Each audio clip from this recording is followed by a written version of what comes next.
On the heels of a Payback pay-per-view that was not good at all. It was really average. And that's saying a lot. It was not a good show. We got this Raw. Was this good television? Hell no. I think this was the worst the WWE has done in a little bit of a while. This was not a good show. There were some things in it I wasn't upset about. But the main storylines are so bad right now. Any good traction for anyone in certain points, they got basically buried. First match, Sheamus and Sheamus and RVD versus Bad News Barrett and Cesaro. The problem I had with this that I felt sucked was that Cesaro is not clearly defined in who he's going after. Now, you could say, well, good. We don't know who he's going after. No, not good. You see, the character he has must have a focus. Dealing with Paul Heyman, as I've said before, Paulie is not helping Cesaro. He is hurting him badly. People want to pop for this man. They truly want to pop for Cesaro. And sticking him with Paul Heyman is not working. It just feels so awkward with him. Coming out, walking like this with his chest out like Paul Heyman is stupid. If he had stuck with what he had, it would have made more sense. And now it's not clear to find who he's going after. Now that he's screwed over Bad News Barrett, is he going to be dealing with Barrett now? Or are they going to still hash this with Sheamus on SmackDown, which I probably will be checking. I've been on and off checking SmackDown now. I've always been, for the last 7 to 8 months, I have not dealt with SmackDown at all. But now I'm just beginning to think I want to check it out. And we're going to find out from that. But in this case, RVD was an afterthought. It really didn't matter. Because even though he won against Bad News Barrett, what did that mean? He loses at the pay-per-view, but then Bad News Barrett jobs in such a horrible way because of Cesaro walking off. So it didn't make any sense. Sandow segment with, to be honest, I didn't like this segment with Big Show and Sandow. Mainly because Sandow is not doing anything. This is my problem. If he had a compelling character where he gets prominent time, wins some matches, I wouldn't mind him once in a while jobbing to somebody like a Big Show. But he's constantly jobbing. Do I care? No. A Twitter war doesn't mean shit to me. A Facebook war doesn't mean shit to me if it's not on SmackDown, if it's not built up on Raw, and it leads into a pay-per-view. I'm bored. I don't care that he got knocked out, and that hurts me. It's sad to see him that way. And the WWE made me feel that way. I'm not doing it yet. I'm going to the thing I actually liked about this show. 3MB versus Los Matadores. Very short segment. 3MB versus Los Matadores. Fine. Hornswoggle coming out with a big ass fro, baby. With a comb picking his hair. That mess was funny. And I'm sure people are going to say, dude, this has gone on long enough. We don't really care. We don't get this type of interaction with midget wrestling. So at this time, I'm still at the point of still being interested. And that's all I care about. Having his fro being pulled off by El Tortillo was the funniest thing. I'm alright with that. Hornswoggle's getting screwed over by El Tortillo, and I have no problem with that. I don't. And when it came to Heath Slater getting pinned, I didn't care. Because it was about those two. All that mattered. And that's what I mostly enjoyed of the entire show. The rest wasn't that great at all. We didn't see Paige, not one bit. And I believe the Select Diary was right when his review that Paige is 100% boring. And I said in my review, Alicia Fox is more important than anything else. But then that just is sad because look, Oksana versus Alicia Fox. No, sorry. You know what? I got to do this segment first. I cannot do this Nikki Bella first. I got to do it. Stephanie McMahon and John Cena in the ring. The 1 hour mark. Stephanie spoke the way she spoke fine. John Cena comes out and basically makes it worse. He did. Let's be honest here about John Cena. He has buried Bray Wyatt. I have said this for months. If they continue working with Bray Wyatt and John Cena, he will bury him, and he's been buried. It makes no difference now how still entertaining he is. He's not getting anywhere. And this is a sad thing. He's coming back on a SmackDown, for goodness sake, not a Raw. And that was the most stupidest thing you could ever do. Have him back on a Raw to do something with him after a pay-per-view. You're throwing him on a SmackDown. That shows how much they don't care. The line, I have to say this, that the segment made some sense with Stephanie and John Cena, but it does not mean I'm interested in it. Particularly that Kane comes out after Stephanie says that John Cena has to face him. Then John Cena wins by technicality and beats the shit out of Kane on top of it. That was the most stupidest segment after the in-ring segment. I'm sorry, it was. It made no sense. And then Nikki Bella dealing with Oksana and Alicia Fox. You could say, well, Brie Bella's not there, so Nikki has to be screwed over. But here's the problem. Nikki Bella is currently involved with John Cena.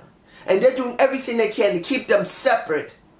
When in actuality, if Daniel Bryan is dealing with his actual wife, Brie Bella, why the fuck not have John Cena come down to help Nikki Bella? He's already in trouble as it is with the boss, Triple H's wife, who has some nice boobs and a nice ass and a pretty face for her age. But in the end, what does that give us? Absolutely no interest. If John Cena had ran down to the ring and said, back off, that would have made more sense. And I know the Slug Daddy's not interested in seeing Brie Bella deal with Stephanie McMahon. But I know this was going to happen because of what happened with Daniel Bryan. They have to do something. So we got to deal with what we got. But at least make it work, WWE. This is totally bullshit. Another thing I didn't like. Adam Rose versus Jack Swagger, the man I call the trucker, the guy who's driving the open road, who basically has a little partner in the Zed culture saying, hey Zed, yeah Jack, I'm bored. What do you want to do? Well, let's pull over and just, you can fill in the blanks. That is what you get with these two guys with the long beard, basically not having much to do. With Adam Rose, I'm still interested in seeing him. He was funny smacking Jack on the ass as a very peculiar character. And in the end, he wins. Which I have a problem with that. I'm glad they're still putting him over and keeping those crowds coming out. There was a gorgeous black girl that was in there. I didn't get a chance to see her. I saw some other woman in there. She was pretty too. But I want to see that gorgeous black girl. Well, moving on. Dolph Ziggler versus ADR for the Money in the Bank qualifying match. Did I actually care? No. ADR wins. Didn't care. Moving on. What I did care about, Goldust and Sin Cara versus Rybaxel. This hopefully is still building up to either a Cody Rhodes turning on his brother or a Goldust turning on his brother. One of the two needs to be done. I am glad they split them off, but now they have to follow up on it. And if the WWE does not do this properly, what was the point of separating them in the first place? Goldust lost his match. Pats Sin Cara on the shoulder and says, don't worry about it, you did good. But in the end, is this still building up to a Goldust turning on a Cody Rhodes or Cody Rhodes turning on a Goldust? My guess is that Cody's going to turn on Goldust because he's going to probably say, you know what? I'm not with Goldust. I got him another partner and he botches and loses. that means it ain't me who's the loser, it's my brother.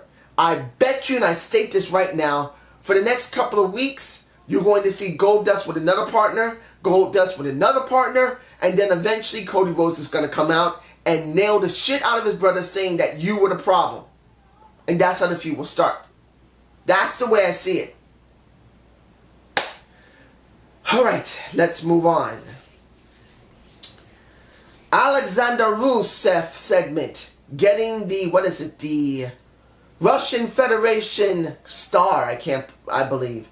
It would have been better if the star had been smaller. I'm sorry. You guys can say it yourself.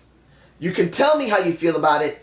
But if Alexander Rusev had a star that was about this size, not the huge monster that was this big, like it came from a Christmas ornament, I think it would feel more believable.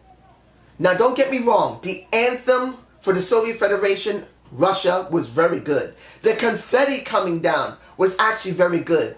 Lana, who is the most luscious woman on the roster so far, that is a heel. I mean, AJ Lee is nothing compared to her as a heel. I'm sorry. She is just delicious as a heel. I don't smoke, but if she smoked, she would look delicious. And I'm hoping she doesn't smoke because I'm the non-smoker.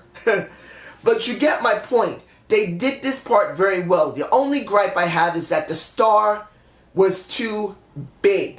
If it had been smaller, more actual size, I think it would have been better. It would have been more believable. People would have bought it more. It just looked too over the top. And in this case, that wasn't the wisest thing to do. Now, the Usos versus Luke and Eric. I've always said, I am happy that the Usos finally got those titles. They earned it. And when it came to joining John Cena, I was not happy. Because he has a tendency to bury people that are with him and people that he's working with. So in this case, I tried to look at a silver lining to this huge piece of crap a crowd of John Cena. I'm sorry. But in the end, what do we get? The Usos getting their butts handed to them by Eric and Luke. Don't get me wrong, Luke Harper talked pretty damn well. Even though a Bray Wyatt was not there. But without Bray Wyatt there, do we actually care about Luke and Eric? No.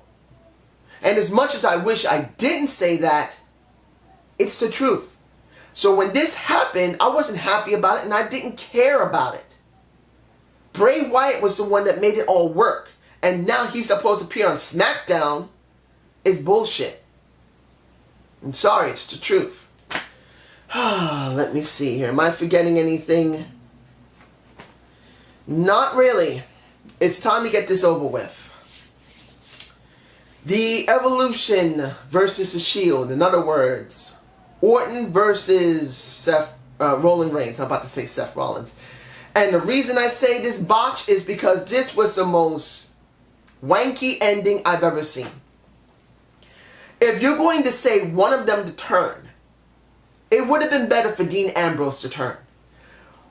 Several months ago, he disappeared without anyone noticing, and there was a conflict between Dean and Roman Reigns, and Dean and Seth Rollins. That would have made more sense than a Seth Rollins turning on a Dean Ambrose and a Roman Reigns. I'm sorry. You can tell me the reasons why it's wrong, but let's be honest here. You expect Evolution to be over because Batista quit. And Blue Tista was just hashtag Blue Tista, bye-bye, going like this. I liked how Dave did that. He did a good ending. And damn is he going bald. Woo! The guy's nearly my age or a little older. I'm glad I still got some hair in my head, as you guys have seen sometimes. But damn it, man. Seeing this entire situation was not good at all. This was not a good ending. Triple H saying, I always got a plan B. Seth Rollins whacks Roman Reigns first, attacks Dean Ambrose, badly beats the shit out of them both, walks out of the ring, gives Randy Orton a chair, and he beats them up. That's not good television. What do we get now? You could say both factions are broken up, but they're not. The Shield still exists, because as long as Roman Reigns and Dean Ambrose exist, they're going to be there. Evolution now has an extra new partner. You could say, well, this is great. Seth Rollins is getting a great rub. And you could say yes, but it doesn't mean that this is good television. This actually is very bad television. Yeah, it got good ratings, and don't get me wrong, the shock value alone would be more than enough for anyone to get to watch the show and to bring up the ratings. So ratings will go up, but it doesn't mean it's good ratings. This was bad television. The least is mediocre. And I don't know what else to say about this show. It was not good. So I hope you enjoyed this review. Please give me a comment below and give me maybe a thumbs up so I can be seen more. I love to hear how you feel about this, and I am sorry that this is one day late. I really had to process this show. It was not good. Peace up!